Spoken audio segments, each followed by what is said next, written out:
Voilà. Bonsoir à tout le monde.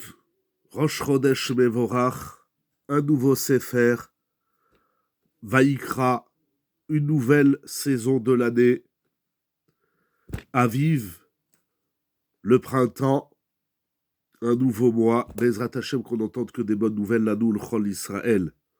C'est le mois Nissan de la Géoula. Ça, c'est écrit dans la Gemara.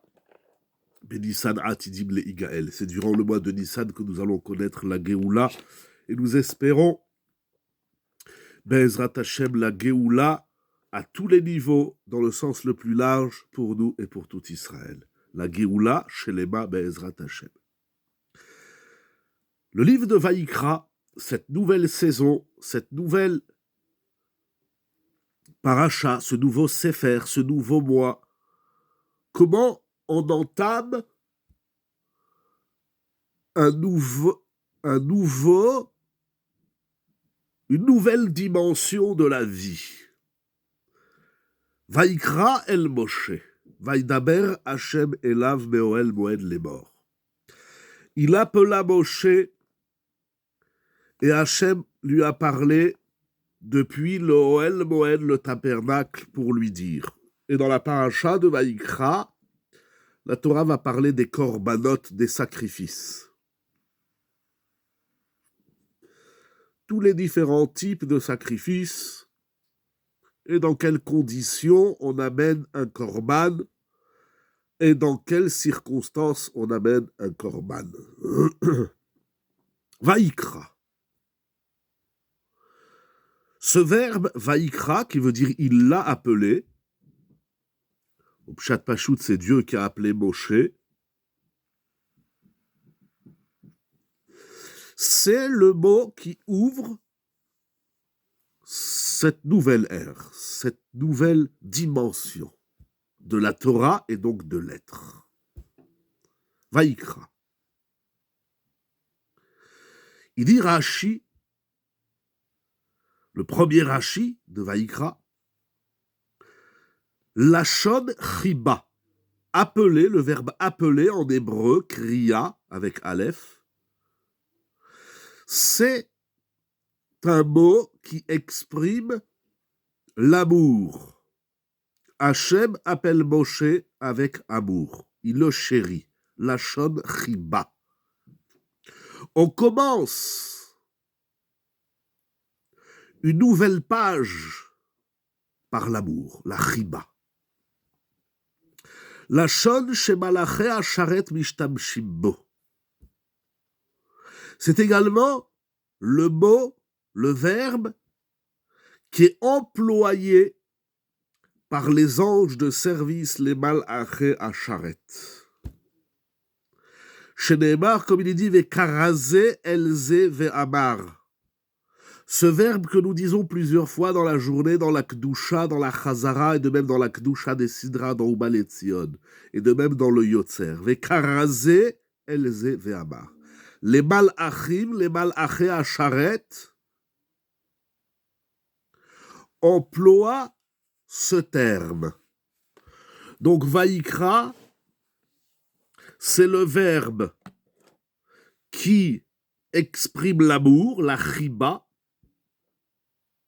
et c'est le verbe employé par les malaché asharet. Ça veut dire que ce verbe exprime une dimension surhumaine, une dimension angélique.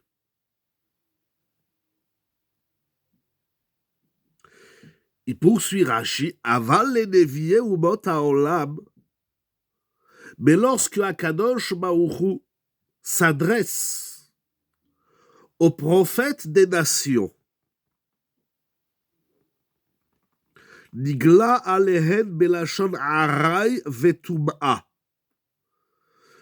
Il se dévoile aux prophètes des nations par une expression qui exprime un état provisoire, aray, et également Tum'a, impureté. Aray et Tum'a, ce qui est provisoire, ce qui n'est pas fixe, ce qui n'est pas établi, c'est comment on dit, c'est soudain, la soudaineté, en tout cas quelque chose qui n'est pas fixe,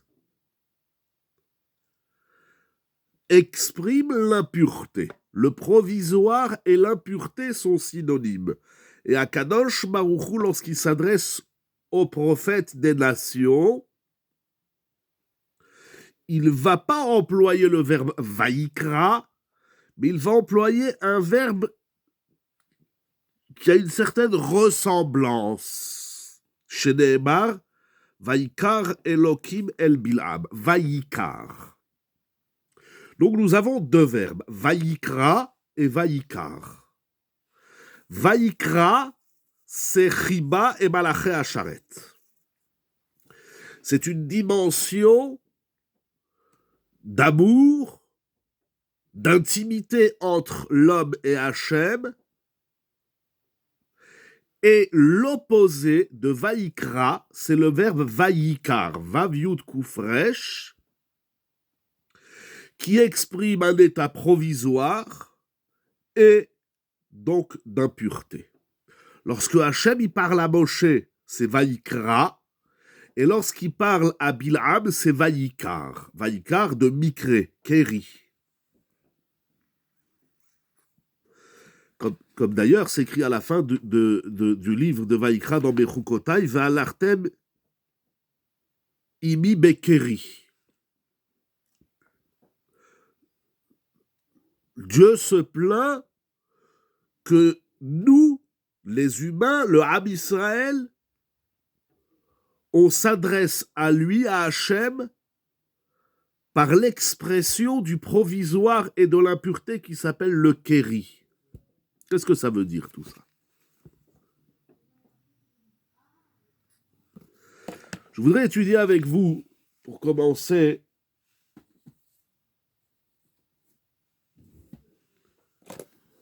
ce qu'écrit le Sfat Emet. Ceux qui ont le Sefer, c'est Avresh Saber.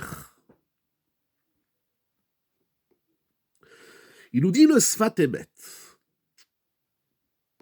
que ces deux verbes, vaïkra et vaïkar, ne sont pas réservés uniquement à Moshe pour vaïkra et à Bil'am pour vaïkar. Ces deux verbes expriment, dessinent, définissent la différence fondamentale qu'il y a entre le peuple d'Israël et les nations. Quelle est la différence entre Israël et les nations? Certes, nous allons dire, ah ben nous on fait la Torah, nous avons reçu la Torah.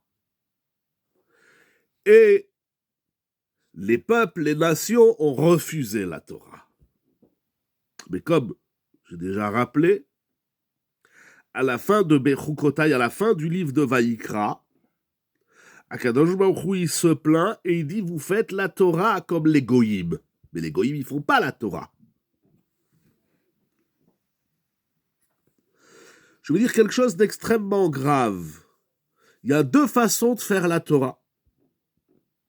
Il y a celui qui fait la Torah comme un juif, il doit faire la Torah. Et il y a celui qui fait la Torah comme un goy. Qu'est-ce que ça veut dire ça?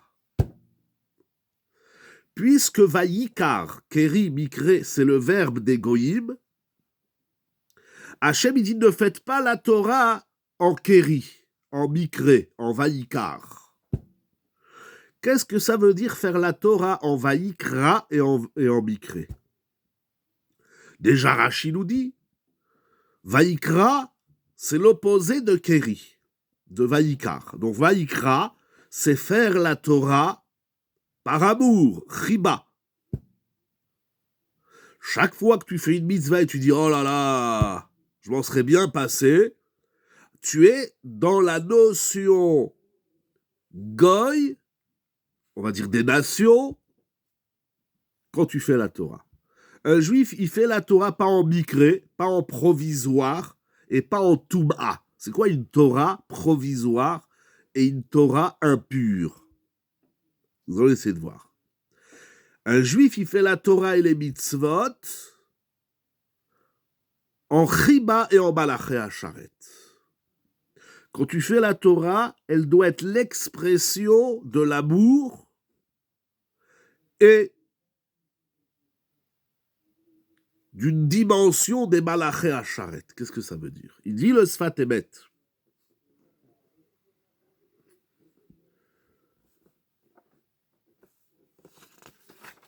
On ne va pas tout lire, mais une partie.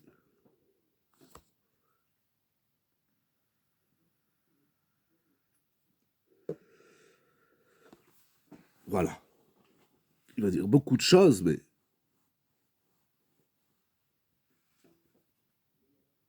voilà. Avant de dire le Sfat Emet,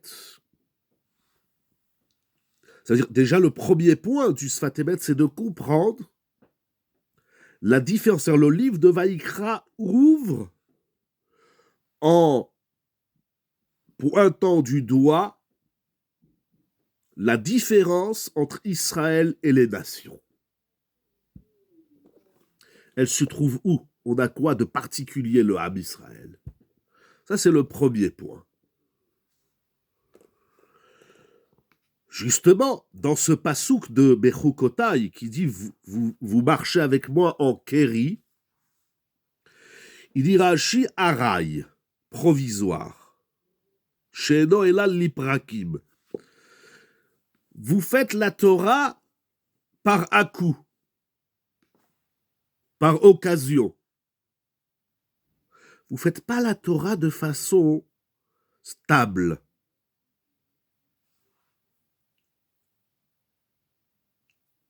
Comme ça, dit également le Rashbam, Velot à dire. Faites la Torah de temps en temps. Qu'est-ce que ça veut dire faire la Torah de temps en temps? Ça veut dire quoi faire la Torah tout le temps? Est-ce que ce n'est qu'une question de temps? Bon, il fait la Torah le dimanche et pas le lundi, le mardi et pas le mercredi. Il fait la Torah le samedi, le Shabbat. C'est quoi faire la Torah de temps en temps? Il y a ça, il y a des gens qui font la Torah, ils font Pessah, ils font Kippour. C'est très bien, c'est magnifique. Kippour, les synagogues, elles sont pleines. Il y en a qui font la Torah que le Shabbat matin. On les voit à la synagogue le vendredi soir. On dirait que Shabbat, ça n'existe pas. Ils sont pas là le vendredi soir. La Torah, c'est de temps en temps. On ne fait pas la Torah de temps en temps. On va à la pêche de temps en temps.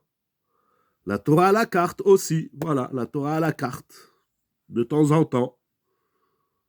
C'est pas établi comme faisant partie intégrante de ma vie. Ça, c'est Kéri.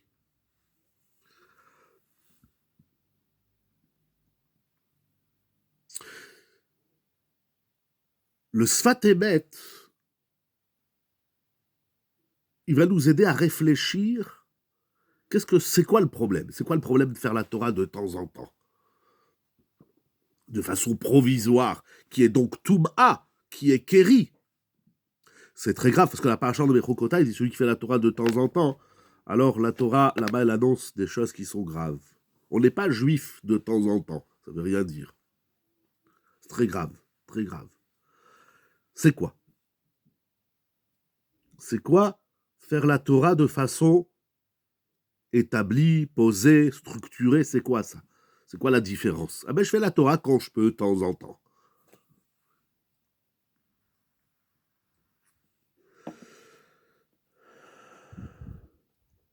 Voilà. Le Sfat Emet, je ne sais pas si vous avez vu le titre du shiur que je vous ai proposé ce soir, la Teshuka. À ne pas confondre avec la Tchoukchouka. Cette notion de Teshuka, qui revient beaucoup dans le Sfat Emet, c'est d'ailleurs chez lui que j'ai appris cette notion et à l'investir, que nous allons essayer d'expliquer, tout en restant le plus fidèle possible à ces mots, on va lire et traduire. La Teshuka, c'est ce qui fait toute la différence entre le pur et l'impur, entre Moshe et Bil'am, entre Riba Malaché Acharet et Araï et Touma de l'autre côté. C'est quoi la Teshuka? Le Sfat Emet dit, les sages nous enseignent au traité Pesachim d'Avzaïn Amoudbet, donc la Masechet de la saison, Masechet Pesachim, le traité Pesachim, que les Chachamim, les sages d'Israël, ont jugé qu'il était important et nécessaire de réciter une bénédiction avant d'accomplir une mitzvah. Vous savez que d'après la Torah, la seule bénédiction qui s'impose, d'après toutes les opinions, c'est la bénédiction du Birkat Hamazon. D'ailleurs, nous allons parler du Birkat Hamazon.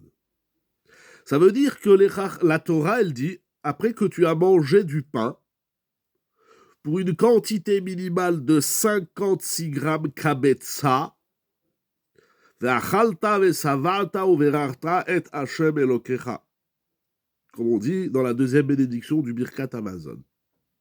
Tu as mangé ve'achalta, tu t'es rassasié ve'savarta. Alors uberarta, tu réciteras une bénédiction, c'est donc ce qu'on appelle la bracha du Birkat Hamazon. C'est la seule bénédiction où tous les avis sont d'accord que c'est des Oraïta. Il y a d'autres bénédictions, peut-être Birkat Torah, c'est une marloquette. Bon, mais en tout cas, Birkat Hamazon, c'est des Oraïta. Toutes les autres bénédictions que nous récitons, elles sont Midé Rabanan. C'est les Chachamim qui ont fixé les bénédictions. Et les Chachamim nous ont dit qu'avant de réaliser une mitzvah quelconque, on se doit de réciter une bénédiction. Nous allons mettre les téphilines. Avant de mettre les téphilines, tu récites la bénédiction, les aliyah téphilines. Tu vas mettre une mezouza. Avant de mettre la mezouza, tu vas réciter une bénédiction. Les femmes, elles allument les nérotes de Shabbat. Avant d'allumer les nérotes de Shabbat, on récite la bénédiction. C'est pas après, c'est avant. Envers la siyatan. Et ainsi de suite.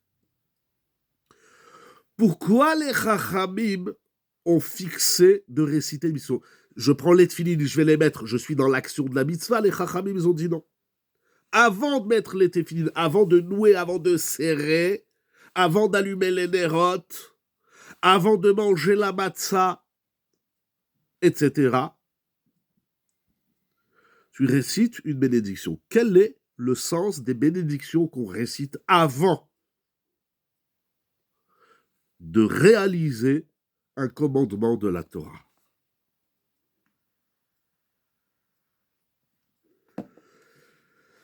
C'est, nous dit le Sfat Emet, la bénédiction récitée avant l'accomplissement de la mitzvah, elle a un double enjeu. Achana ou tshuka. Achana, ça veut dire, littéralement, on se prépare pour éveiller l'envie de la mitzvah. J'y arrive tout de suite. Ça, c'est la tshuka. Nous allons y arriver. D'abord, il dit achana. Achana, ça veut dire qu'avant de faire une mitzvah, il faut se préparer. Et la bénédiction, elle nous met en condition. Si tant est qu'on comprenne ce qu'on dit, bien sûr, Baruch ata Hashem, Elokeinu melech haolam, asher kideshanu bemitzvotav vetzivanu. Les hadlik, les hadiyach, etc. Achana. Ça veut dire quoi se préparer à une mitzvah? C'est quoi cette notion de se mettre en condition? Il nous dit le Sfat Emet, Ve'at teshuka. C'est la tshuka. Avant de faire une mitzvah, il faut que tu te prépares. Et c'est quoi se préparer? C'est la teshuka. La bénédiction fixe notre intention et notre pensée. Ça, c'est une autre explication, qui est juste aussi. Et le Sfat Emet, et c'est là qu'il nous dit un chidouche, La bénédiction, elle a pour enjeu d'éveiller le désir de faire la mitzvah. Et peut-être même ça vient peut-être même avant la pensée et la concentration et l'intention. Est-ce que tu vas faire la mitzvah avec élan, envie, désir, ou tu vas faire la mitzvah comme un boulet que tu traînes derrière toi? La bénédiction, elle est pour éveiller, comme vous avez dit très justement. La bracha elle-même peut se faire sans teshuka, effectivement. Mais celui qui fait tout sans teshuka,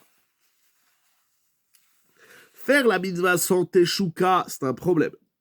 Mais la bracha, dont son enjeu c'est d'éveiller la teshuka, ça c'est encore plus grave si on la fait sans teshuka. Mais on va le faire en positif. Quand tu fais la bracha, c'est pour stimuler ton élan, ton éveil à la mitzvah. C'est pour, en d'autres termes, pour que tu aies envie de faire la mitzvah. On ne fait pas la mitzvah à reculons et sans envie. Il faut la tchouka. Et ça, c'est l'enjeu de la bracha. Baruch ata Adonai Eloheinu melech haolam she'akol nהיה bidvaro.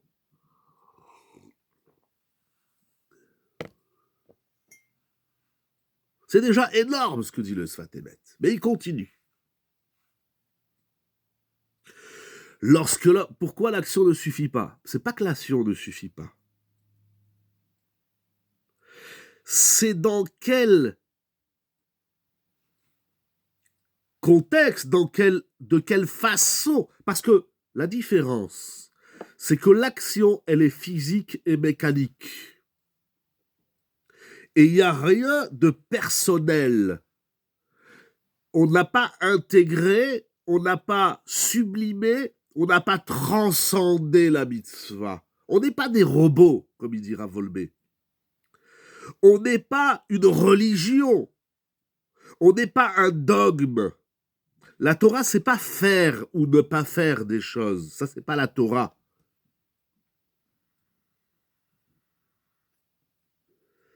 Puisque, comme vous avez rappelé, mademoiselle Blandine, il y a la pensée, il y a la parole, il y a le cœur, elle est générée par le désir de... Ah non, il y a des gens qui font, ils n'ont aucun désir. Ils le font parce qu'il faut le faire. Vous allez me dire, peut-être c'est pas mal, c'est très dangereux de faire juste parce qu'on... Il faut intégrer, il faut transcender la mitzvah, il faut devenir la mitzvah.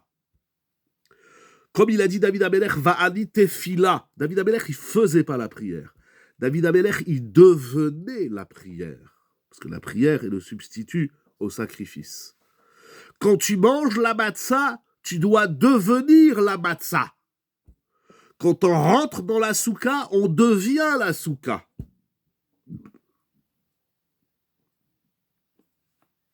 C'est déjà énorme. Ça suffit pas de faire les mitzvot. Et celui qui fait les mitzvot sans teshuka, il dit le Sfat Emet, c'est ça qu'on appelle faire la Torah de façon provisoire. C'est-à-dire que tu n'as pas intégré, c'est-à-dire que la mitzvah, elle ne fait pas partie intégrante de ta personne. Elle est extérieure, l'action, elle est extérieure à toi. Elle ne provient pas d'un sentiment profond de Chima et de Malaché Hacharet.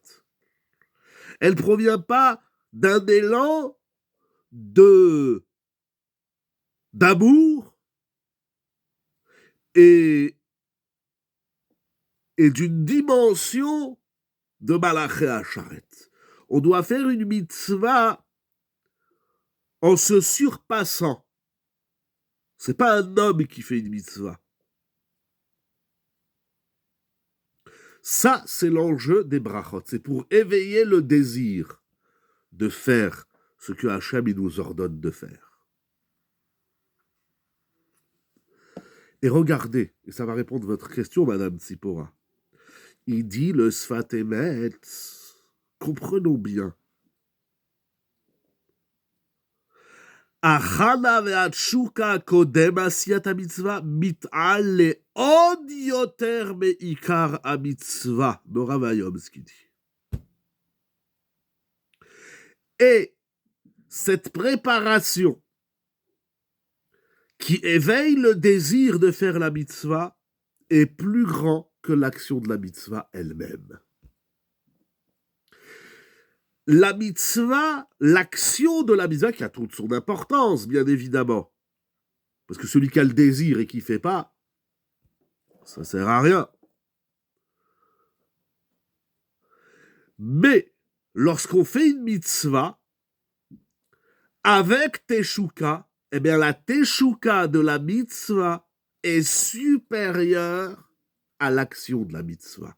Et ce n'est pas seulement supérieur dans le sens de salaire, mais c'est supérieur dans le sens où tu vas évoluer davantage par la teshuka de la mitzvah que par la mitzvah elle-même. Parce que lorsque la mitzvah, tu l'as intégrée, tu l'as transcendée, elle provient de ton désir, alors elle te permet d'évoluer. Mais quelque chose que tu fais sans teshuka, tu n'évolues pas. Ou très peu. Très peu.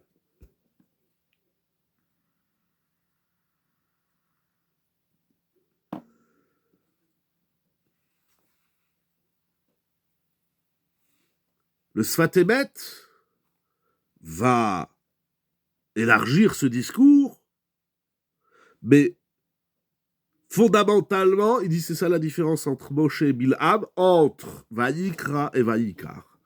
Faire la Torah de façon provisoire, c'est faire la Torah comme si c'est quelque chose qui est extérieur à moi et non pas qui provient de moi. Il faut tellement intégrer la mitzvah qu'elle doit faire partie intégrante de ma personne. Je dois être la mitzvah. C'est là que la mitzvah elle va me permettre d'évoluer. C'est là que la mitzvah, le mariage des deux, demande une émouna géante.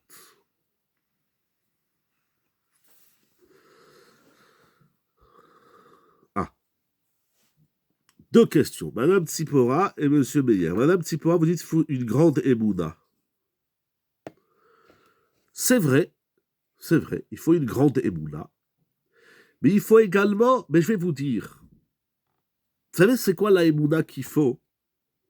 J'emprunte une idée de Rab Tzadok à Cohen. Il faut de la émouna, pas seulement à Kadosh Baruch Hu. Il faut aussi de la émouna qu'on peut y arriver. Il faut de la émouna qu'on a la possibilité d'arriver à ça. Il faut de la émouna que Akadosh Baruch Hu nous a donné les outils intellectuels, physiques, moraux, spirituels, tous les outils, le gouffre, la neshama, pour y arriver. Mais il ne faut pas que de la émouna. Il faut de la émouna, c'est vrai. Vous avez raison. Mais il faut aussi de l'expérience et de l'étude. Et là, je réponds également à M. Meyer. Lorsqu'on n'y arrive pas, c'est parce que, d'abord, on ne sait pas c'est quoi la tchouka. On ne sait pas qu'est-ce que la mitzvah va nous apporter. On ne sait pas pourquoi c'est important pour le bon Dieu qu'on mange de la galette pendant 7 jours. Et on ne comprend rien et on ne sait rien. Alors, vous êtes dans une émouna basique, importante, naïve. Mais lorsqu'on étudie, lorsqu'on apprend, lorsqu'on approfondit et la Torah et l'être, parce qu'il faut également approfondir son être, alors on développe. Et je vais vous donner un petit exercice. Je ne sais pas s'il va marcher chez tout le monde. Je vais vous donner un exercice.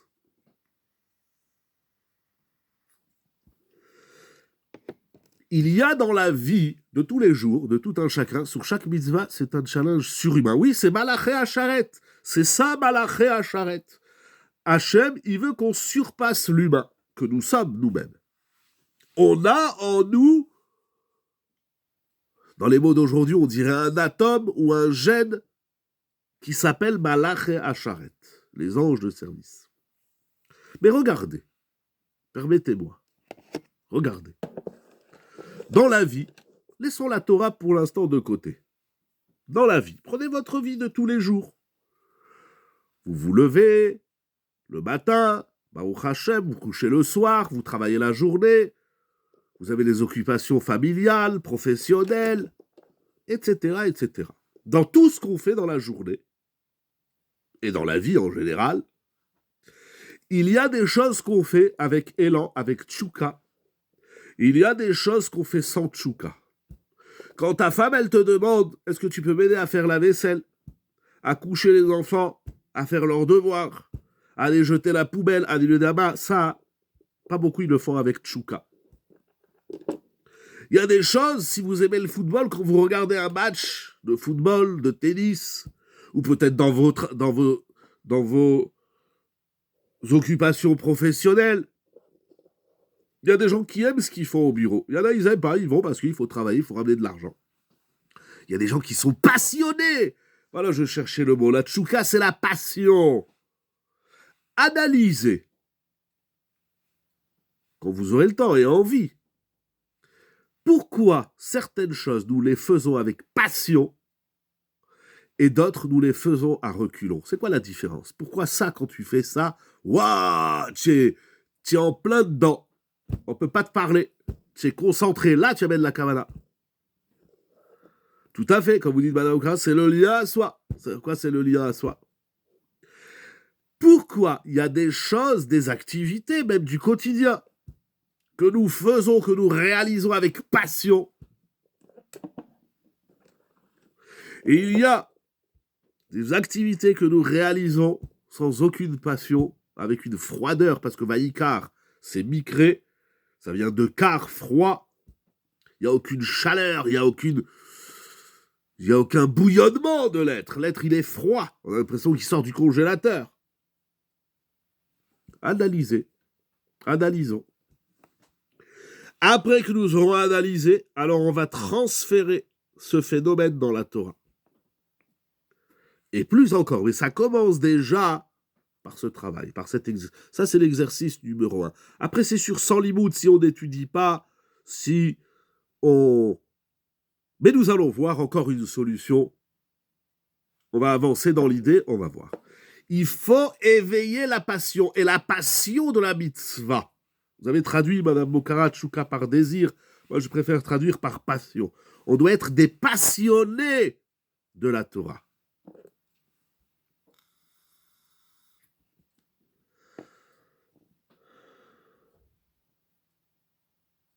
Alors, un exemple. Halakha le Maaseh. Il est écrit dans le Shulchan Aruch. Nous allons revenir aux exercices qui vont nous permettre d'éveiller la... Nous avons déjà le Sfat Emet, il dit c'est une bracha. Quand tu fais une bénédiction avant de faire la mitzvah, c'est pour éveiller la passion. On doit être des êtres passionnés. Il manque. Baruch Hashem, il y en a, je ne dis pas qu'il n'y a pas, Chas v'Shalom, il y a. Mais il faut développer la passion de la Torah et des mitzvot. La Torah et les mitzvot, ce n'est pas un dogme. Quand on va manger la matzah, on doit être passionné de manger la matzah. Mais ça ne se commande pas. Non, ça ne se commande pas sur Uber Eats ou Deliveroo. Je rigole un peu, bien sûr, j'ai compris votre question. Ça se travaille, c'est une avoda. Il faut apprendre à développer sa passion. Retenons bien, le Sfat Emet nous dit que la bracha que nous récitons avant chaque mitzvah, c'est un boost. On se shoot de la mitzvah. Pour que quand on fait la mitzvah, on la fait de façon passionnée, tchoukatique. Il est écrit dans le Shulchan Aruch Orach Chaim Siman Kuf Tzadik Aleph. Et également dans le Shulchan Aruch Orach Chaim Siman Kuf Pegimel. Donc 2 fois, le Shulchan Aruch, il va répéter une halakha.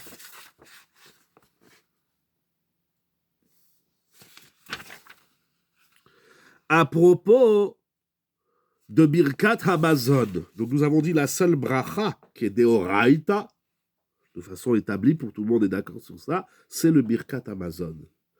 Il dit le Shulchan Aruch, Siman Kuf Begimel Seif Yudbet, Asur Levarech Veu Osek Bimlachto. Et il le répète dans le Siman Kuf Tzadik Aleph Seif Gimel, Asur Laasot Melacha Beodo Bevarech. Comme ça, c'est écrit dans le Yerushalmi. Le Shulchan Aruch, il ramène un texte du Talmud de Jérusalem, le Yerushalmi, le Talmud de Yerushalayim, Irakodesh Tibane Vetikonen.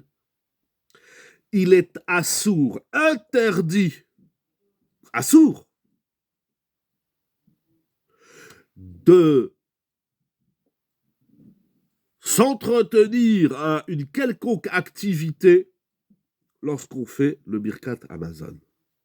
Ça veut dire que quand tu fais le Birkat Hamazon, tu n'as pas le droit, en même temps que tu récites le Birkat Hamazon, tu n'as pas le droit de faire quelque chose d'autre en même temps. Il y a des gens, ils font le Birkat, en même temps, ils débarrassent les assiettes, ils les empilent, ils poussent les bouteilles, ils arrangent la table. Assour. Il y a des gens, quand ils font le Birkat Hamazon, ils regardent le téléphone, ils textotent, ou ils répondent au téléphone, allô, assour. 2 fois, le Shulchan Aruch, il répète cette halakha. Incroyable. Il y en a quand il faut Birkat Hamazon, il va à la cuisine, il vient, il débarrasse. Assour. Quand tu fais le Birkat Hamazon, tu ne fais rien d'autre que le Birkat Hamazon. C'est écrit dans le Yerushalmi et c'est ramené dans le Shulchan Aruch par 2 fois au Rachaim Kuf Pe Gimel et Kuf Tzadik Aleph. Quel est le sens de cette halakha? Pourquoi quand on fait Birkat Hamazon, on ne peut pas faire quelque chose en même temps? On gagne du temps. Birkat Hamazon, ça dure, allez, si on va doucement, ça dure 4 minutes. Eh bien, 4 minutes, en même temps, je débarrasse. C'est quoi le problème? Pourquoi c'est assour? Il dit le Taz, le Touré Zahav.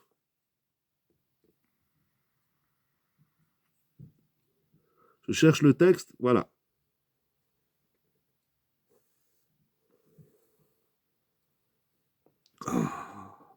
Quand on fait quelque chose qui nous passionne, on est exclusif dans l'action. Voilà, exactement. D'abord, le Taz, il dit quelque chose d'incroyable. Cette interdiction de faire quelque chose en même temps que tu fais le Birkat Hamazon, c'est pas une halakha qui est réservée et unique au Birkat Hamazon. Il écrit la chose suivante. Ne crois pas que c'est réservé au Birkat Hamazon précisément. Mais c'est comme ça dans toutes les brachot qu'on récite ou dans la tfila.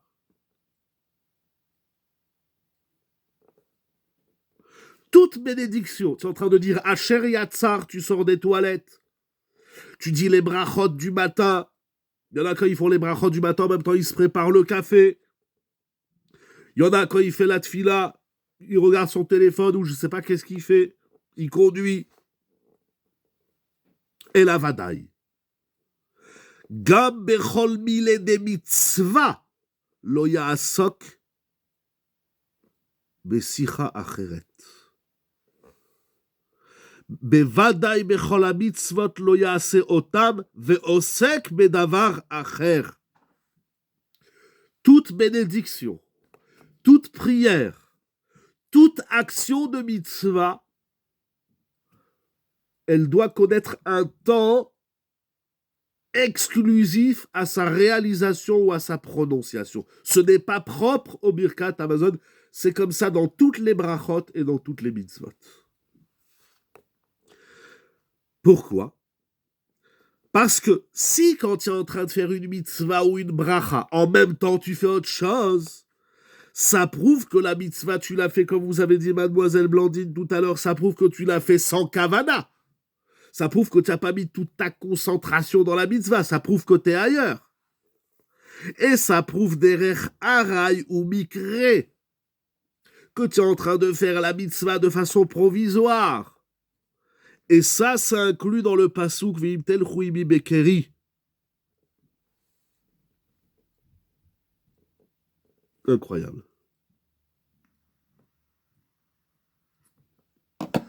Il dit le Taz Migdolé Aposkim, Talmid du Maharal. Il dit quand tu fais une mitzvah, tu dois te concentrer sur la mitzvah. Parce que si tu ne te concentres pas sur la mitzvah, ça prouve que tu n'es pas passionné de la mitzvah. Vous avez déjà vu quelqu'un qui aime le football, il est passionné. L'exclusivité n'est pas la passion. Non, je n'ai pas dit que c'est des synonymes.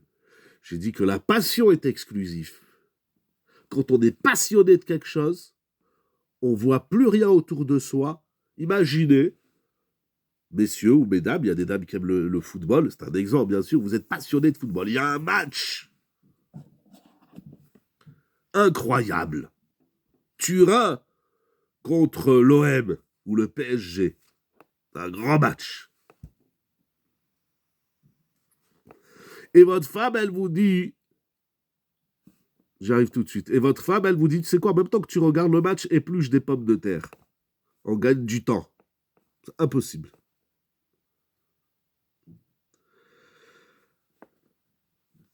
Vous dites, Madame Tsipora, la passion s'éteint avec le temps.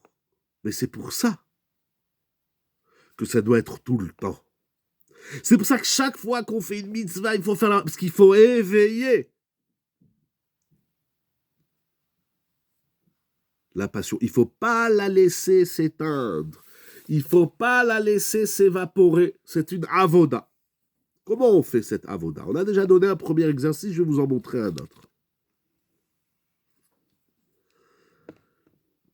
D'une façon ou d'une autre,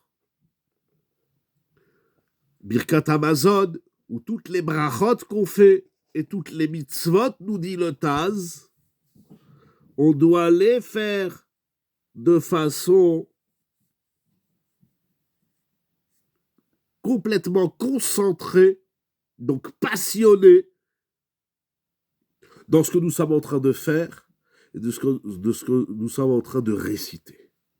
Sinon, c'est Araï et Touba, c'est provisoire, et c'est impur. Ne faites pas la Torah sans passion, nous dit Akadosh Baruch. Nous allons voir un deuxième exercice, tout aussi passionnant.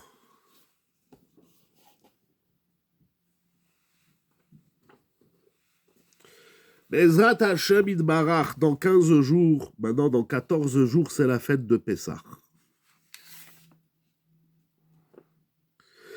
La fête de Pessah est marquée par des événements grandioses que le peuple d'Israël a connus, pas seulement dans le passé, mais dont les événements, leurs leçons, leurs messages, leur élan se poursuivent dans l'histoire. Mais il y a également dans la fête de Pessah, et c'est lié l'un avec l'autre, une multitude de mitzvot. Dans ces 7 jours de Pessah, il y a une multitude de mitzvot. Chametz matzah, cachérisation, Korban Pessah, matzah, maror. Et il y a parmi toutes ces mitzvot, bien sûr, Yom Tov, Chol HaMoed, Shabbat, les tfilot, etc. Parmi ces mitzvot, il y a la mitzvah de Ve'igadta le bincha, Bayom ha'u le mort. C'est une mitzvah de la Torah de lire la Haggadah, de raconter la sortie d'Égypte. C'est un commandement de la Torah qui incombe aussi bien aux hommes qu'aux femmes et qu'aux enfants.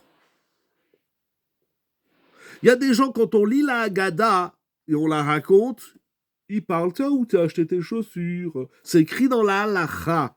Il écrit Rav Ovadia Yosef dans Chazon Ovadia que lorsqu'on fait la Haggadah, il ne faut pas parler d'autre chose. On est là dans une mitzvah de la Torah. Si ça te prend 1 heure, 2 heures, 3 heures de lire, de commenter, d'expliquer la Haggadah, tu es en plein dans une mitzvah de Horaïta. Au milieu, c'est oh, et les enfants, et qu'est-ce qui se passe en Israël, etc. Ça, on n'en discute pas pendant la Haggadah. Il ne faut pas parler d'autre chose. On se concentre, on écoute, on lit, on fait participer tout le monde. Et pourtant, là, on ne fait pas de bracha. Alors, comment est la tchouka? J'y arrive. J'y arrive. Très bonne question, Madame Bocara. Très, très bonne question. Cette mitzvah de la Haggadah, je ne pensais pas le présenter comme ça, mais puisque vous posez la question, lorsque nous allons réciter la Haggadah, la lire, la commenter, alors effectivement, les Mefarshim s'interrogent, comme vous avez dit, pourquoi, avant de lire la Haggadah, on ne fait pas une bénédiction qui nous a ordonné. Mais regardez, dans le Birkat Hamazon aussi, il n'y a pas de bénédiction. D'ailleurs, il y en a qui disent on ne fait pas une bénédiction sur une bénédiction. Mais ce soir, nous allons dire que le texte de la Haggadah, il est en soi passionnant. Celui qui lit la Haggadah endormi ou non intéressé, il faut qu'il change de seder. Débrouille-toi que le contenu de la Haggadah, il est la Teshuka. Il faut réciter, lire, raconter la Haggadah de façon passionnante. Comment on fait ça? Alors bien sûr, il faut lire, il faut comprendre, mais pas lire des trucs qu'on a déjà lus chaque année. Voici le pain de misère que nos ancêtres ont mangé en Égypte. Il n'y a rien de passionnant dans cette traduction. Il y a quelques passages que tout le monde aime. On chante tous ensemble. Ou dayenu, dayenu, dayenu. Il y a quelques passages, ou bien Vehi, Shehamda, Vehi, Shehamda, etc. Il y a des passages que tout le monde aime. Il y a à la fin aussi Chad Gadia et Chad Miyodea. Mais ce n'est pas que ces passages-là qu'il faut lire avec chant et allégresse. Toute la Haggadah, c'est un chant. Alors déjà, il faut comprendre, mais il faut la lire de façon passionnante. Déjà, c'est de comprendre ce qu'on dit. C'est très important, les coutumes, l'eau et le vin qu'on va verser dans la bassine, sauf jeter le maror par la fenêtre, ça c'est assourd, les gabrés, c'est complètement assourd de jeter de la salade par la fenêtre. C'est du délire, ce genre de minagim. On va prendre la matzah, on va l'envelopper, on va la mettre derrière son dos, on va faire le tour de la table. Il y a une mise en scène qui doit nous permettre d'intégrer et de vivre la Haggadah. Et c'est ça, Chaya Madame Lirot et Tatsmo. Tu ne peux te voir comme étant un sortant d'Égypte seulement si tu es passionné. Celui qui n'était pas passionné par la sortie d'Égypte, il est mort là-bas. 4/5. La mitzvah de la Haggadah, Vigata lebincha. Il faut raconter aux enfants. Alors déjà, quand vous racontez une histoire, je ne sais pas si ça vous est déjà arrivé de raconter une histoire aux enfants. Quand on raconte une histoire aux enfants, avant de dormir, ou Shabbat à table, ou quand vous racontez une histoire, et c'est pas qu'avec les enfants. Mais quand on raconte une histoire, si on n'est pas passionné de l'histoire, on ne peut pas la raconter. Imaginez, je vous dis, bon, vous savez, un jour, j'ai fait ci et ça, et Réhouven, il est parti là-bas, elle est morte, ton histoire. Quand on vit l'histoire, quand on raconte une histoire, on vit l'histoire. Il dit, j'étais là-bas, il m'est arrivé un truc de malade. C'est comme ça qu'on raconte une histoire. Mais celui qui dit, vous savez, j'étais là-bas, j'ai fait ci, j'ai fait ça, c'est morte, elle est plate, ton histoire. Parce que l'histoire, ce n'est pas le contenu de l'histoire qui attire les oreilles, les regards et l'environnement. C'est comment tu la racontes. Et quand tu la racontes, tu la vis passionnément. Si on lit la Haggadah comme un texte, comme une prière froide, c'est du micré. Bon, alors maintenant, nous allons manger la galette. Allez, chacun y prend 30 grammes, on va manger. C'est mort, ta Haggadah. Mais quand tu prends la Haggadah, il faut faire du théâtre. Le soir du Seder, c'est du théâtre. C'est de la passion dans ce sens-là. Il faut vivre l'événement. Madame Lirot et Tatsmo. Mais si tu ne vis pas, si tu n'es pas passionné, tu ne vis pas. Donc déjà, quand on raconte aux enfants et même aux adultes, quand on raconte une histoire, s'il n'y a pas de passion, s'il n'y a pas de teshuka, il n'y a pas d'histoire, c'est mort. C'est froid. La Gemara nous dit dans Masechet Psachim que le récit de la Haggadah de Pessah, elle doit se faire sous forme de questions-réponses. Manishtana laïla. Quelle différence? Qu'y a-t-il? Qu'est-ce qu'il y a de différent entre cette nuit et les autres nuits? Avadi Maïnou, etc. Pourquoi la Haggadah, elle doit se raconter sous forme de questions-réponses? D'ailleurs, le soir du Seder, nous allons faire une série de choses pour éveiller l'attention. Mais on est tellement habitués. Bon, alors maintenant, on enlève le plateau. Les enfants disent, ah, c'est bon, on connaît, la maîtresse, elle nous a déjà dit que tu vas le remettre, le plateau. C'est très dur de faire... Mais il faut faire quelque chose de choquant. Imaginez au milieu du Seder, chacun va trouver son... Vous dites à vos époux, à vos épouses, aux enfants, vous dites, écoutez, je suis crevé, je vous laisse finir le Seder, et moi, je vais dormir, je suis fatigué, il est minuit, 1h du matin, d'ail, je vais dormir. Partez dormir. Faites-leur une farce. Et ne revenez pas, je sais ce qu'ils viennent vous chercher. Papa, tu vas pas nous laisser. Ah, ça y est, moi, le Seder, ça y est, je suis fatigué, ça y est, voilà, on a lu, on a mangé un peu de galettes et de haroset, ça y est. Ah, là, j'ai éveillé en vous quelque chose. Mais si on fait tout comme de la religion et de la coutume, c'est mort, ça réveille personne. Pourquoi le récit doit se faire sous forme de questions-réponses? Il dit le Bnei Issachar dans son livre Derer Pikudecha Mitzvat Aseh Chafalef. על פי פשוטו טעם הדבר שביותר נקבע העניין בנפש הבן כאשר הסיפור בא לא על ידי מבוקשו. כיוון שהורשה לו איזה דבר, הוא ביקש למצוא טעם. Parce que si tu as une question, ça prouve qu'il y a quelque chose qui t'intéresse et que tu veux comprendre, tu veux qu'on donne une réponse à ta question. Si toute l'année on n'a pas le temps d'écouter les questions de nos enfants, qui peut être en soi une erreur, le soir du Seder, il faut attendre la question. Et même celui qui n'a pas de question, il faut susciter chez lui l'interrogation. Pourquoi? Parce qu'il dit, lorsque ton enfant il te pose une question, et toi, le père, tu vas lui répondre, alors qu'est-ce qui se passe? Umit pa'el benafsho kasher esig amevukash. Il va être sensible. Tu as mitpa'el benafsho, c'est la tchouka. Tu es en train de créer chez lui des vibrations. C'est pas bon, on mange la matzah parce que nos ancêtres sont sortis d'Égypte. Bon, moi, je n'ai rien à foutre de tout ça. Les venez, on mange la matzah, l'agneau et puis shalom à Israël. Non! Là où tu as une question, c'est là où tu vibres. Et lorsqu'on va répondre à ta question, alors qu'est-ce qui se passe? Tu vas être content. Et il nous dit le Bnei Issachar. C'est pour ça que la mitzvah de Vigata, elle est racontée dans la Torah en ouvrant par le mot Ve'aya. Ve'aya kish'alcha mincha. Lorsque ton enfant te posera une question. Or, nous savons que le terme Ve'aya, comme nous dit la Gemara, et le Midrash, que Ve'aya, c'est la Shon Simcha. C'est la Shon Simcha. Une petite seconde. J'y arrive au rachat. Très bonne question. Waouh, magnifique. J'y arrive tout de suite. Il a une teshuka, mais en rat. Non, attendez, non, pas du tout. Attendez. Bechila. Regardez, je vais vous dire un chidouche sur le rachat. Vous avez bien fait de poser la question.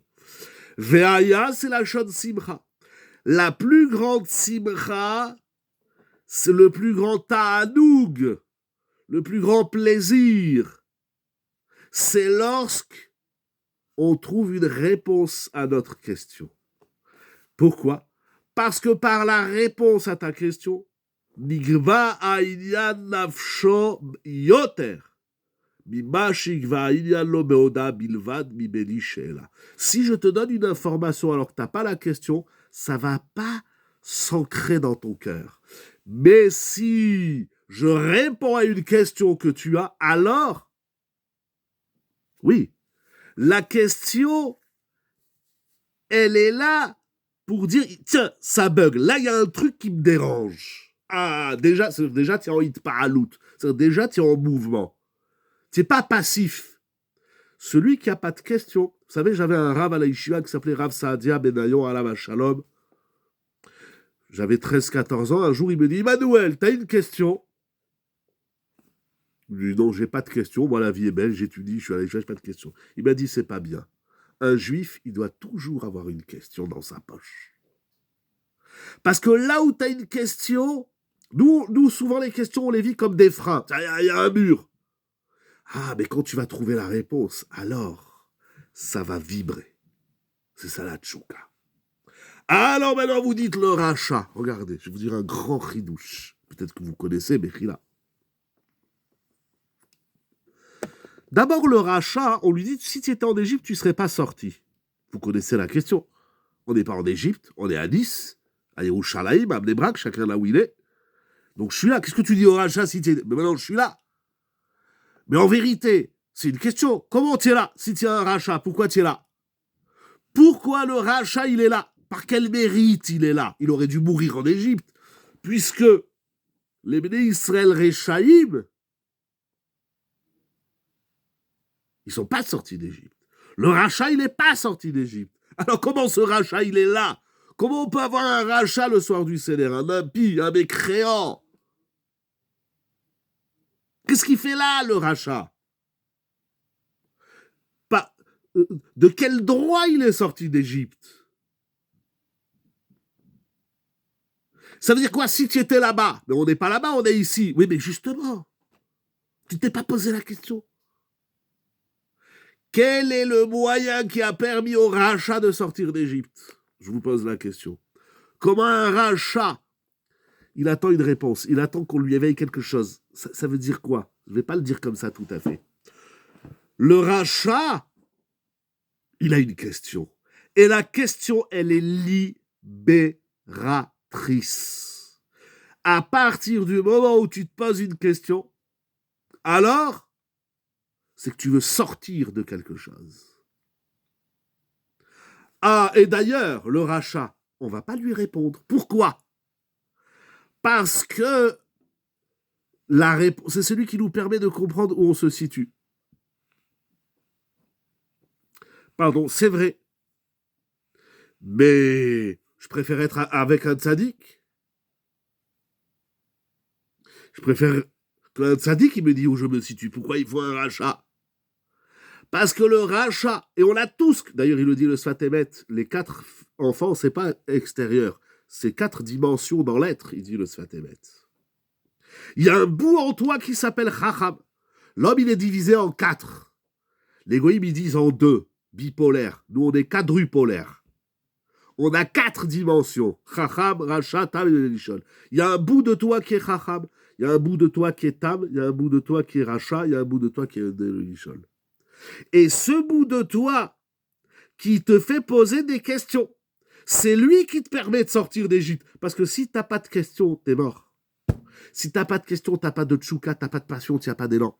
On veut qu'il reste dans sa question libératrice. Exactement. Parce que le rachat, il vient avec sa question. D'ailleurs, vous avez déjà vu un rachat. Moi, j'ai vu des rechaïm poser des questions. Nous, on est polis, entre guillemets, si tant est que je ne sois pas rachat. Nous, on est polis. Excusez-moi, j'ai pas compris. Un rachat, il vient, il fait « Ah, mais qu'est-ce que vous racontez? C'est quoi cette religion ?» Vous avez déjà vu des rechaïm poser des questions. Ils sont là avec une virulence, avec une passion, avec une tchouka. Et alors lui, on dit, tu sais quoi, ne réponds pas, reste avec cet élan. Reste avec cette passion. Il dit, mais je veux une réponse. Il dit, ah, tu boues, hein, tu crames. Tu n'en peux plus. Ah ben c'est ça que le bon Dieu il veut. C'est ça qui t'a fait sortir d'Égypte. Parce que si tu n'avais pas cette envie de comprendre quelque chose, tu ne serais jamais sorti. Qu'est-ce qui t'a permis de sortir d'Égypte? C'est parce que tu avais une question. Et c'est pour ça que ce soir tu es là. Et celui qui n'a pas de question, il n'a rien à faire ici. On aime, il ne faut pas avoir peur des gens qui ont des questions. Ça ne veut pas dire qu'on a des réponses. c'est la question qui fait avancer le schmilblick. Vous avez connu le schmilblick dans les années 80. C'est la question, c'est l'interrogation. Il nous dit le Bnei Issachar dans Derer Pikudecha. Parce que quand tu as une question, tu n'en peux plus. Et quand on va te donner une réponse, alors la réponse, elle va te libérer encore plus que la question. Le rachat, il a des très bonnes questions. Il n'est pas encore mûr pour entendre la réponse. Mais il a déjà une grande malle. Il a déjà un haut niveau. Il pose des questions. Avant de finir, je voudrais terminer, Moraï et Rabotai. Je voudrais terminer avec un commentaire du Shem Shmuel. Mais d'abord, je voudrais entendre vos questions. Est-ce que vous avez des questions? Des nouvelles, pas des anciennes. Les vieilles questions, ça ne m'intéresse pas. C'est quoi votre question de cette année? Chaque année, il faut une nouvelle question. Une question de Chacham, une question de table, une question de rachat. Le Hinoyodi Alishon, c'est encore une autre avoda. Vous avez compris, Madame Bokara, sur le rachat? Non seulement il est là, mais on l'invite à poser des questions. C'est énorme. Moi, le rachat, c'est celui que je préfère dans le Seder.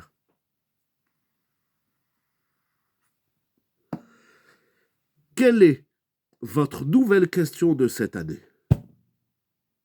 Pas les questions que vous demandez chaque année. Ne répétez pas la Haggadah, les trucs que vous avez déjà dit 10 ans, 20 ans, 30 ans, mettez-les à la Gnisa. Gardez-les dans un tiroir. Posons-nous des nouvelles questions. Pas toujours. Et l'os parce que c'est le bras étendu, et l'œuf parce que c'est le deuil. Qu'est-ce qu'il va faire le deuil à Pessah? Et la matzah, on la passe autour de la tête. Ah, ça aussi, on aime bien, c'est bien. Pourquoi dans cet enseignement, Hachem aime les extrêmes? C'est une nouvelle question ou c'est une ancienne question? Je veux que les nouvelles questions, pas les vieilles questions. Vous savez, j'avais une élève, une dame, maintenant elle n'est plus à 10. C'était une dame, chaque année, c'est là que ça vit, voilà. Chaque année, elle me posait une question pour Yom Tov. Est-ce que Yom Tov, on peut cuisiner comme ci, comme ça? Une année, je lui dis, madame, chaque année, vous me posez la même question. Je ne vous réponds plus. Je sais pas, cuisine comme tu veux, va apprendre la halakha. Toujours les mêmes questions. Toujours les mêmes interrogations. C'est pas possible, ça vibre pas. C'est mort. Les questions aussi, elles sont devenues un dogme. Voilà. Alors attendez, là, il faut poser la question. Ah oui, pourquoi il y a 4 questions? Et pourquoi il y a 4 enfants? Mais ça y est, 1000 fois tu nous as posé la question. Il faut une nouvelle question. Alors, Madame Tsipora, vous avez une nouvelle question. C'est une nouvelle question ou c'est une vieille question? Si c'est une vieille, je vous réponds pas. C'est comme dans un gratte-ciel, c'est l'extrémité en haut qui vibre le plus s'il y a du vent. C'est un bon Bachar Khazak. Mais avec la passion, c'est comme un gratte-ciel. Ah, une nouvelle question. Pourquoi Kadosh Baruch Hu, il aime les extrêmes? Parce qu'Akadosh Baruch Hu, il est à l'extrême. Il est Ensof. Pourquoi? C'est quoi le problème d'aimer les extrêmes? C'est quoi votre question? C'est quoi votre question? C'est quoi qui vous dérange? C'est quoi la partie Chorma, Racha, étape de votre... Des fois, on dit, j'ai une question, mais j'arrive pas à la formuler. C'est ça le Enoyodé Alishon. Même le Enoyodé Alishon, les Mefarshim, ils disent, il a une question, mais il n'arrive pas à la formuler. C'est quoi? Hachem, il aime les extrêmes. C'est quoi le problème? Parce qu'aujourd'hui, on est dans un monde de gaucho, qu'on n'aime pas les extrêmes. Oui, il faut aimer les extrêmes. C'est quoi le problème? Qu'est-ce qui vous dérange? Ce qui me dérange, c'est qu'il a l'habitude de nous enseigner le dosage. Et là, il nous enseigne d'apprécier l'extrême. Mais le dosage, c'est de l'extrême. C'est un extrême dosage. Le dosage, c'est on ne peut plus, extrême dans le sens on ne peut plus précis. Ça va, mais un peu plus, ça va. Mais non, si tu mets un peu plus de poudre dans le médicament, le gars, il va clamser en 2 secondes. Il n'y a rien de plus extrême qu'un dosage. Ça va, mais un peu plus, ça va, soit un peu large. Non, c'est au 0,00 mg près. C'est très extrême, un dosage. Je sais que je n'ai pas répondu. Un peu, je Je fais de l'humour, mais je suis très sérieux, hein, attention. Hein. Rav et Rabotai, je vous laisse réfléchir, c'est bien, il faut réfléchir. Chaque question qu'on a, elle a 4 parties. Il y a une partie, c'est Chacham de la question, il y a une partie, c'est Racha. Dites, mais là, je me permets, on étudie tous ensemble, mais c'est-à-dire, il y a la Chochma de la question, la sagesse de la question, il y a le côté Racha. Ah, ça m'énerve ce truc. Oh, c'est énervant cette question. C'est énervant ce truc. Comme vous dites, mais pourquoi le bon Dieu il est à l'extrême? Voilà, c'est comme ça qu'on pose une question. Il y a une partie Tam, c'est pourquoi. Il y a même une partie de la question qu'on n'arrive pas à dire. Quoi, vous êtes en train de vous dire, mais quoi, il ne comprend pas, ma question elle est tellement simple. C'est quoi votre question? Il y a quelque chose que vous ne dites pas, et puis il faut le dire avec passion. Il faut vous énerver positivement. Bien sûr, il faut de la tchouka dans la question. C'est la tchouka de la question qui va amener la réponse. C'est la niaque, comme j'aime bien ce mot, c'est la niaque, c'est la rage. Ah, c'est ça la tchouka, c'est quoi cette matzah? Nous on lit Rabban Gamliel, on est comme ça, hein, avec notre agada, excusez-moi, je fais du théâtre. On est là avec notre agada. Alors Rabban Gamliel disait qu'il faut dire Pessah, matzah ou maror. Pourquoi nous mangeons le Pessah? Parce que Dieu il a sauté sur les maisons, ça ne veut pas dire ça. Pourquoi on mange la matzah? Parce que nos pères ils n'ont pas eu le temps de fermenter. Et pourquoi on mange le maror? Parce que c'est amer. Pas comme ça. Il faut dire Pessah al-Shuma. Mais pourquoi on mange le Pessah? C'est comme ça que Rabban Gamliel il pose l'action. Justement, la passion amène quelque part à l'extrême. On va au bout de la chose. Exactement. Mais bien sûr, il faut être de toutes les façons à l'extrême. Il faut être à l'extrême. Équilibré. Nous sommes des extrémistes équilibrés. Un jour, j'ai un élève, il m'a dit, il y a très longtemps, dans le Hachem, il a fait de chouva dans la Torah, il m'a dit, il a écouté un shiur Shabbat matin, les Shem, il dit, vous êtes un extrémiste. Je lui dis, c'est vrai, tu as raison, bien sûr, la Torah, elle nous envoie à l'extrême, mais équilibré. On n'est pas des extrémistes déséquilibrés. C'est ça toute la différence. Mais tout le monde est extrême quelque part. Bref, et Rabotai pour terminer. Dans la paracha de cette semaine, au 4e chapitre, au début de la 5e montée, s'écrit Nefesh kitecheta bishgaga ve'asa achat mikol mitzvot asher lo te'asena. La Torah, elle dit lorsqu'une personne faute. Mais la Torah, elle emploie le terme Nefesh. Nous avons fait un shiur ce matin à la Yeshiva, que vous pouvez retrouver sur YouTube. Je l'ai nommé Vaïkra, où est mon âme? La Torah dit Nefesh kitecheta. Lorsqu'une âme a fauté, elle amènera un sacrifice expiatoire. Pourquoi le fauteur, on l'appelle Nefesh? Incroyable. Nefesh, c'est la partie la plus basse, inférieure de la Neshama. Nefesh, Ruach, Neshama, Chaya, Yechida. Il y a 5 niveaux dans la Neshama. Le gratte-ciel nishmatique, je reprends votre expression, Madame Boukara. La Neshama, elle commence par le Nefesh. Merci de diffuser le lien. La Torah, elle dit lorsqu'une personne, elle a fauté avec son nefesh. Pourquoi la faute est exprimée dans la Torah par le nefesh? Il dit le Shem Mishmuel. C'est pour ceux qui ont le livre Tavre Shaïd Aleph, page Yudbet. Ki nefesh milashon ratzon utshuka. Vaïkra, si la mitzvah c'est tout l'être, la faute aussi peut-être. Ok. Mais comme il est tard, ok, j'entends, il y a plein de réponses, très très bonne réflexion. Il dit le Shem Mishmuel Nefesh kitecheta. Nefesh, ça veut dire teshuka. Milashon ratzon ou tshuka.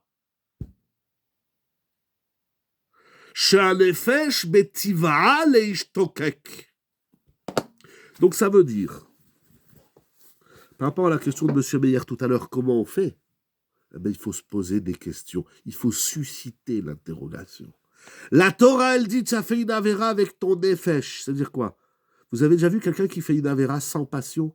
Ah, on va le manger, le cochon. Ah, on va dire un corps mort ne commet pas de faute. Une neshama sans corps aussi, elle ne commet pas de faute. C'est très juste, et on en parle d'ailleurs dans le shiur sur YouTube, qui est posté sur YouTube. Vous avez déjà vu quelqu'un qui fait une avéra et dit ah, je vais le manger ce cochon, je vais faire du lachanara. Tu as fait une avéra avec tchouka. Ve'alken, je lis pas tout, c'est long, il développe. Ve'alken, tsarir kapara ala tchouka. Il faut se faire pardonner, pas seulement sur l'action de la Avera, mais également sur la passion, sur la rage de la Avera. Shaitalo le davarazé, shei eviato lavor alav beshogeg. Ça veut dire que de la même façon que la tchouka existe dans la mitzvah, c'est ça vaïkra, elle existe également dans la toum'a. Bil'am, c'était un passionné de Avera, comme c'est décrit dans Bamidbar. Parashat Balak. Eh bien, il faut s'inspirer des Rechaïm. C'est pour ça que le Racha, il est là, il dit, allez, vas-y, pose-la ta question, vas-y, allez, vas-y. C'est trop mou, c'est pas une question, ça. Quand tu as fait la Avera, tu as dit du Lachon Hara, tu l'as kiffé, ta Avera. Tu avais de la tchouka. Quand tu as mangé ton bonbon pas cachère, ou quand tu es parti faire quelque chose d'interdit, quel qu'il soit, tu étais, ça vibre, ça. Tiens, en plein dedans. Eh ben, c'est comme ça qu'on doit faire la Torah et les mitzvot, avec la même niaque, la même passion. C'est l'Or HaChaim que vous avez ramené. Exactement. C'est la même idée que l'Or HaChaim. Merci de le rappeler. On a fait un shiur avec l'Or HaChaim, exactement, qui dit la même chose dans le Chet HaEgel. Quand vous avez fait le Chet HaEgel, vous étiez des passionnés. Eh ben, comment on se fait pardonner? Les gens qui font tchouva, souvent, ils sont éteints. Ils n'ont plus de passion. C'est pas la tchouva, ça. C'est bidon, ça. C'est bidon. Prends prends la passion de ta Avera, mais le rachat pose la question avec passion, mais il n'accepte pas de réponse.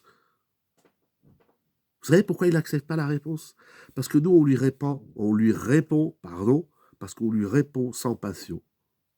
Mais face à la passion du rachat, il faut que toi, tu aies une passion qui surpasse la passion du rachat. Comment on fait? Eh bien, parce qu'on a dit, la passion, c'est Malaché Acharet. Bilam aussi, il a de la passion. Bilam, c'est pas un mou, c'est pas une crêpe. Mais Bilam, il a une passion physique, corporelle, humaine, même si c'était un grand prophète. Il a tout ramené à la matérialité. L'argent, le kavod, la jalousie, les désirs. Nous, notre passion, elle doit venir de la malachut. Elle doit venir d'un niveau qui surpasse l'homme. C'est-à-dire qu'en vérité, il y a quelque chose qui est au-dessus de moi, et ce qui est au-dessus de moi, c'est ma passion. Il faut qu'on arrive à choper la passion qui est au-dessus de nous. C'est ça, la passion des Malacha Sharet. Bon, Rav et Rabotai, je vous laisse réfléchir sur tout ça. Alors, regardez, la semaine prochaine, on va réfléchir. Je ne sais pas encore s'il y aura Chiour. On sera une semaine avant Pessah. Donc, il y a une place pour le juif qui a une Torah quand il veut. Chas v'shalom. Pourquoi vous dites ça? Au contraire, oulala, c'est grave. On recommence tout. Comment vous concluez ça? Il y a une place pour celui qui fait la Torah quand il veut. Pas du tout. Mais le rachat, lui, il est cohérent. Non, c'est une question. C'est une question, Rav. Il n'y a pas de place dans la Torah pour celui qui fait la Torah quand il veut. Parce que celui qui fait la Torah à la carte, comme vous avez dit au début, c'est qu'il a zéro passion, il est mort. Vous savez, moi, quand je regarde des matchs de football, je regarde plus les arènes, je regarde plus les... comment on appelle ça, ceux qui sont autour, là, comment on les appelle, mince? Les spectateurs, là. Alors, il n'y a personne qui regarde des matchs de football? Bon, il n'y a plus personne. Qu'on appelle ça nous? Voilà, pas les tribunes, oui, mais ceux qui sont dans les tribunes, comment on les appelle? Ça m'échappe. Non, pas les gradins, les bonhommes qui sont assis dans les tribunes, comment on les appelle? Voilà les supporters, voilà. Merci beaucoup, j'avais pas le mot. Moi, je regarde plus les supporters que les footballeurs. Parce que les footballeurs, ils jouent. Bon, mais c'est leur métier. Mais les supporters, la passion qu'ils ont, c'est comme des oufs. Il n'y a pas de place dans la Torah pour celui qui fait la Torah sans passion. Tout ce qu'on fait, il faut la faire avec une chouka. Alors, je ne sais pas si la semaine prochaine, il y aura Chiour, on verra, c'est avant Pessah, une semaine, on verra, il y a beaucoup de choses à faire, à étudier, regardez tout ce qu'il y a à étudier, et encore, et encore. En tout cas, s'il y a Chiour, Bezrat Hashem, je vous dis à la semaine prochaine, de toutes les façons, ce sera informé via les réseaux sociaux, WhatsApp, Instagram, tout ça. Sinon, et en tout cas, je vous dis déjà, Shabbat Shalom, Mevorach, dans la tchouka, Shabbat, c'est pas c'est Shabbat. Non, c'est pas comme ça qu'on fait Shabbat. Ah, vous avez compris, le rachat, il pose la question, et il n'entend pas la réponse parce que nous, on a zéro tchouka. On est endormi. Ah bon, d'accord, c'est une question, mais c'est quoi le bon Dieu? Il a dit comme ça. C'est nul. Il faut dire quoi? Attends, viens ici, je vais t'expliquer. Viens ici, déjà, il faut lui dire, tiens là. Ah bon, tiens là, écoute, tiens là, tais-toi. Ah, il faut garder. Il y a des gens, ils font tchouva, ils sont éteints. C'est mort, c'est plat, c'est pas d'entrain, il n'y a pas. Voilà, je ne vais pas finir avec du moussard.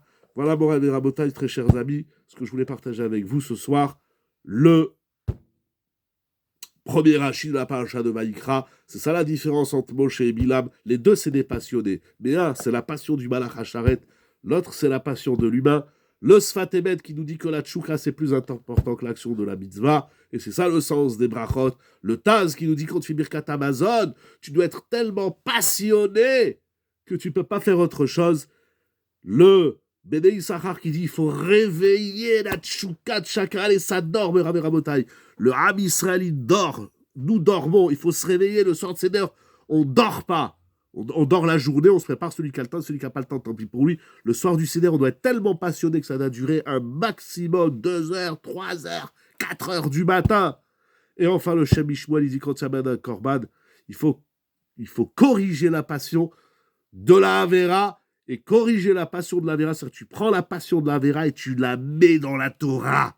C'est ça, la fête de Pessah. C'est ça, le livre de Vaïkra. C'est ça, la nouvelle saison. Bezrat Hashem, qu'on n'entende que des bonnes nouvelles, la Nour, Chol Israël, Besorot, Tovot, des bénédictions cascades, des cascades et des cascades de brachot, que cette guerre, elle prenne fin aujourd'hui, maintenant et tout de suite. Plus de morts, plus de blessés, plus rien qui accable Am Israël, Bezrat Hashem, que nous puissions tous retourner à Yerushalayim, Ira Kodesh, pour manger le Korban Pessah, fêter la fête de Pessah, pour la gloire d'Akadosh Baruch Zé Giloui Shrina, que le Akadosh Baruch Hu se dévoile pleinement et manifestement, que nous puissions le voir et que nous puissions développer notre passion de la Torah, notre passion des mitzvot, notre passion de la vie Be'ezrat Hashem. Je vous dis, très chers amis, Shabbat Shalom Uvorach, Rosh Chodesh Mevorach, des cascades et des cascades et des cascades de bénédictions dans la joie, la santé, le bonheur. Yeshiva Zoom, c'est John Line. Merci beaucoup à vous tous, merci beaucoup à vous toutes, pour la gloire d'Akadosh Baruch Hu, avec le sourire. Shabbat Shalom. Shabbat Shalom. Merci beaucoup, Rabbi Yonatan, Madame Okara Todarama. Merci à tout le monde. Shabbat Shalom à vous tous et à vous toutes. Kol Touv, Kol Touv. Kol Touv.